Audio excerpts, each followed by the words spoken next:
Chapter number 10 जो कि हमारे पास डिसऑर्डर्स ऑफ मिडल ईयर, उसमें पहला हमारे पास टॉपिक हो जाता है एक्यूट सुपरेटिव ओटाइटिस मीडिया। जब एक्यूट सुपरेटिव ओटाइटिस मीडिया हमारे पास क्या होता है कि हमारे पास इन्फ्लेमेशन है यानी इन्फेक्शन है मिडल ईयर की, और ये मोस्टली हमारे पास बच्चों में होता है और सिंपल मिडल ईयर की नहीं है, मिडल ईयर क्लेफ्ट की है, जिसमें हमारे पास mastoid air cell, antrum, aditus, attic और मिडल ईयर आएगा। ये पूरे क्लेफ्ट की है। एमसीक्यूज में सिंपल मिडल ईयर नहीं लिखना, उसका क्लेफ्ट लिखना है। यूनिटी हमारे पास जो बच्चों के अंदर है वो वाले बच्चे जो लो सोशल इकोनॉमिक स्टेटस के अंदर रहते हैं, और जब भी आपके पास सिनेरियो आएगा ना, वो आपको ये जरूर कहेगा कि उस बच्चे को जो था वो पहले कोई कॉमन कोल्ड या फ्लू या राइनोरिया वाले सिम्टम्स थे और अब उसके कान में दर्द हो रही है, और हिस्ट्री भी एक्यूट है, तो पेशेंट की जो वो छोटी होगी, यानी तकरीबन 4 वीक से कम की हिस्ट्री जो होगी। अच्छा, अब हमारे पास हम देख लेते हैं रूट्स क्या क्या है इस इन्फेक्शन के। इन्फेक्शन हमारे पास स्टेशन ट्यूब से हमें पता है कि ये नोज़ होता है, और ये हमारे पास ईयर है, और नोज़ से हमारे पास ईयर से का एक कनेक्शन होता है जो कि स्टेशन ट्यूब हमारे पास मेंटेन करवा रही थी, और ये मिडल ईयर में जो ओपन कर रही होती है स्टेशन ट्यूब जो है। अच्छा, और मिडल ईयर में स्टेशन ट्यूब हमारे पास ओपन करती है। बच्चों में ज़्यादा क्यों होती है? क्योंकि बच्चों के अंदर ये शॉर्टर है, वाइडर है और हॉरिजेंटल है।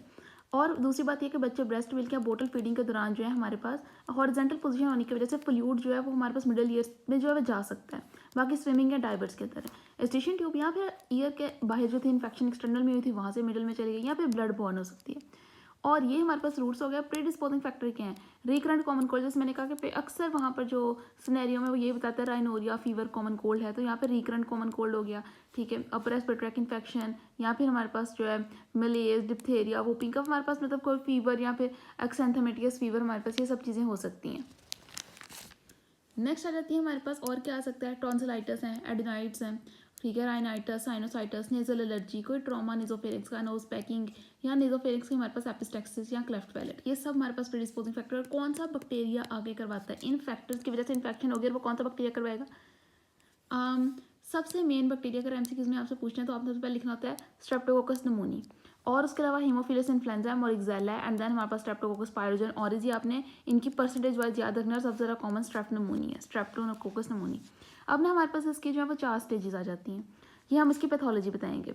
अच्छा, अगर ना आपको कभी एमसीक्यूज में आए कि हम यहाँ पर सिनेरियो में वो ये बता रहा होता है कि हमारे पास अभी ना हम आगे भी पढ़ेंगे जिसे हम कहते हैं सीरस ओटाइटिस मीडिया, ठीक है, सीरस ओटाइटिस मीडिया, और ये हमारे पास एक्यूट सुपरेटिव। तो टेम्पेनिक मेम्ब्रेन में नॉर्मली अगर देखा जाए ना तो सीरस में रिट्रैक्टेड होती है, और इसमें हमारे पास जो है बल्क आउट हुई होती है और कंजेस्टेड होती है, अनलेस अंटिल वो आपको पहली स्टेज का जिक्र ना कर दे कि स्टेज ऑफ ट्यूपर एक्लूजन में हमारे पास टेम्पेनिक मेम्ब्रेन कैसी होती है, वरना ये सिर्फ पहली स्टेज है, बाद में उसके अंदर प्री सुपरेटिव सुपरेटिव स्टेट आनी है, जब एक्टिव इन्फेक्शन हमारे पास हो रही होगी, बैक्टीरिया आएगा और वो इन्फेक्शन करवाएगा, तब हमारे पास टेम्पेनिक मेम्ब्रेन जो बल्ज आउट की होती है और कंजेस्टेड होती है। और मोस्टली सिनेरियो में अगर हम डिफ्रेंशिएट करना ही है कि रिट्रैक्टेड किस में लिखना है और बल्ज आउट हमने किस में लिखना है, तो हमने यहाँ पे बल्ज आउट और कंजेस्टेड लिखना होता है, और सीरस वाले ओटाइटिस मीडिया में हम रिट्रैक्टेड लिखेंगे, जो कि अभी हम नेक्स्ट आगे पढ़ेंगे भी।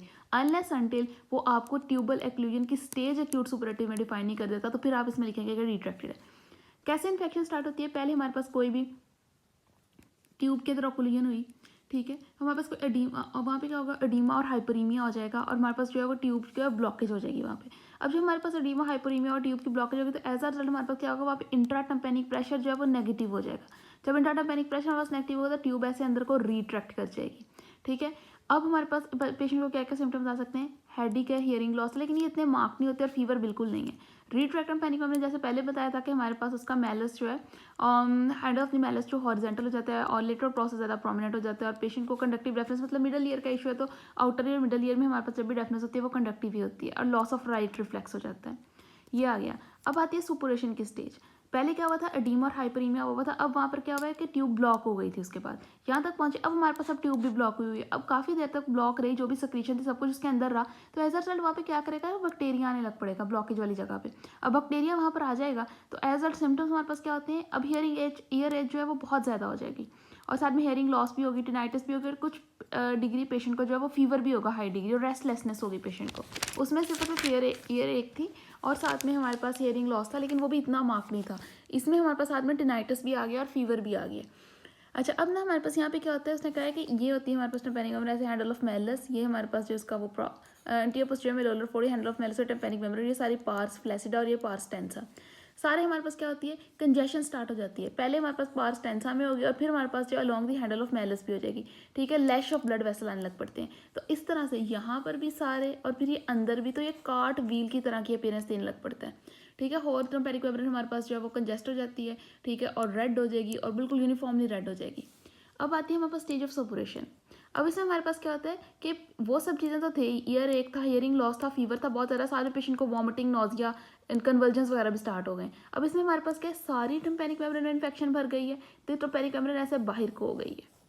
पहले जो ऐसे अंदर को रिट्रैक्ट थे, अब टेम्पेरिक मेम्ब्रेन ऐसे बाहर को हो गई है, स्वेल हो चुकी है, ठीक है। तो हम क्या कहते हैं, टेम्पेरिक मेम्ब्रेन अपीयर रेड बल्ज, और ये देखें यही एक्टिव इन्फेक्शन है, इसी में इन्फेक्शन है। जब रिट्रैक्ट होना यहाँ पे मसला है था, यहाँ पे इन्फेक्शन आ जाना। रिट्रैक्ट मतलब ठीक है, एक स्टार्टिंग प्रोसीजर के रिट्रैक्ट हुई क्योंकि वहाँ से ब्लॉकेज हो गई थी, लेकिन ये एक्टिव इन्फेक्शन हुई है, ठीक है। तो हमारे पास क्या हुई है, टेम्पेरिक मेम्ब्रेन अपीयर हो गई रेड बल्ज, ठीक है। ये अपना लैंडमार्क, उसने लॉस ऑफ लैंडमार्क कैसे लॉस किया कि जो हैंडल ऑफ मेलिस था ना, ये जब इतनी वो बल्ज हो जाती है, कंजेस्ट हो जाती है, तो ये बिल्कुल ही छुप जाता है, ठीक है। वो यहाँ पे भी ये लिख रहा है कि handle of malleus engulfed by the swollen protruding tympanic membrane, मतलब इनगल्फ हो गया, यानी ये छुप गया, वो इतनी स्वेलो प्रोट्रूड हुई थी। एक आता है नेक्स्ट येलो स्पॉट में भी सीन टेम्पेरिक मेम्ब्रेन, ठीक है, वेयर रप्चर इज इमिनेंट होता है हमारे पास रप्चर। एक हमारे पास टेम्पेरिक मेम्ब्रेन के अंदर स्पॉट होता है जहाँ से हमारे पास जो है रप्चर इसका बहुत ज़्यादा इमिनेंट होना होता है, ठीक है। Usually acute superlative otitis media में जो परफोरेशन होती है हमारे पास पार्स फ्लैसिडा की वो एंटीरियर इन्फीरियर होती है। तो एक येलो स्पॉट होता है जहाँ से हमारे पास जो है वो एट दी एंड सारी, जब ये टेम्पेरिक मेम्ब्रेन इन्फेक्शन से भर चुकी है, तो हमारे पास बैक्टीरिया है, उसने इन्फेक्शन की सारी इन्फेक्शन पास से भर चुकी है, तो अब वो इतनी बल्क हो गई थी कि उसने जो उसके अंदर परफोरेशन होनी है, उसने यहाँ से हमारे पास ये येलो स्पॉट है, यहाँ से उसने फट जाना है और सारी इन्फेक्शन जो है बाहर आ जानी है। ये हमारे पास रेजोल्यूशन की स्टेज में होगा। अच्छा, एक्सरे एंड मेस्टॉइड का सिटी स्कैन ऑफ एक्सरे हमारे पास मेस्टॉइड का और सिटी स्कैन टेम्पोरल बोन का शो करवाता है क्लॉडिंग ऑफ द एयर सेल, ठीक है, बिकॉज ऑफ एक्सीडेट।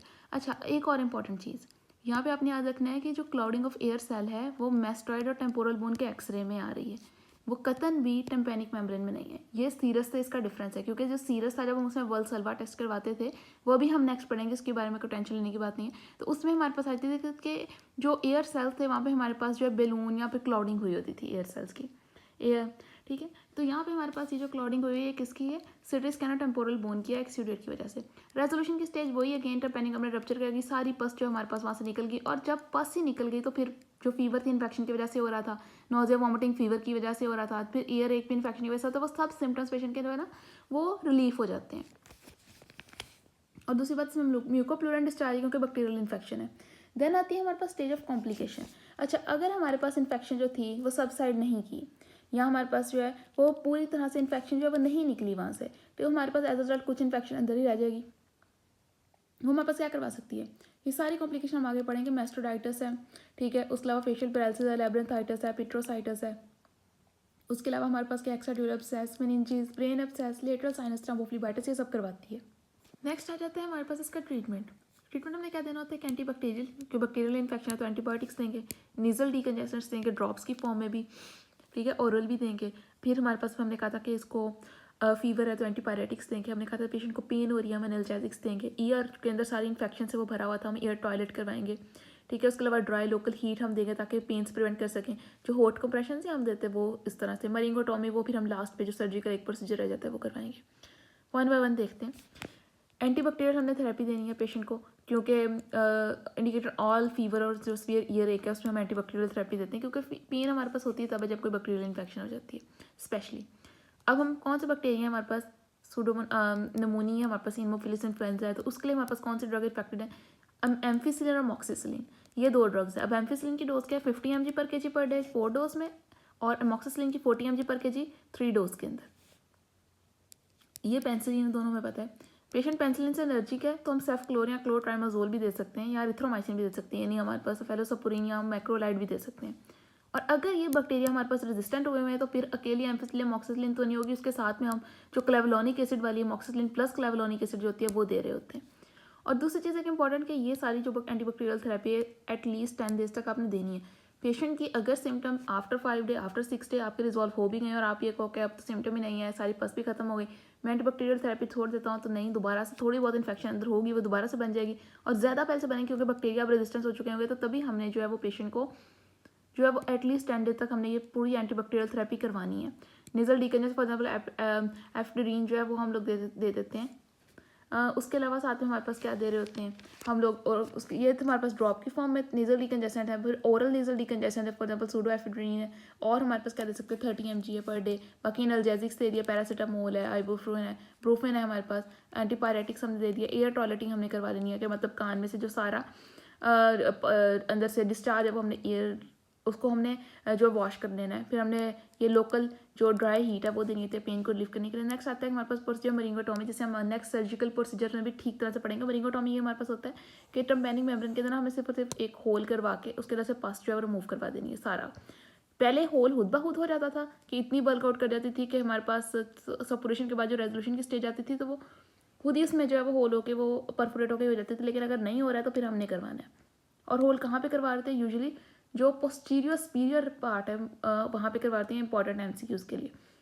मरिंगोटॉमी हम कब करवाएंगे? Drum is bulging and there is acute pain, मतलब बहुत ज़्यादा पेन हो गया तो हम कहेंगे कि हम खुद ही करवा दें।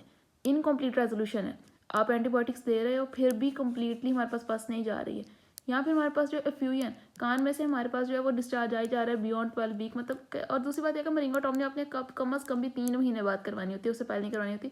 तो मरिंगोटॉमी आप करवाते ही 3 मंथ या 12 वीक्स के बाद हो। तो ये हमारे पास आ जाता है इसका सारा ट्रीटमेंट प्रोसीजर।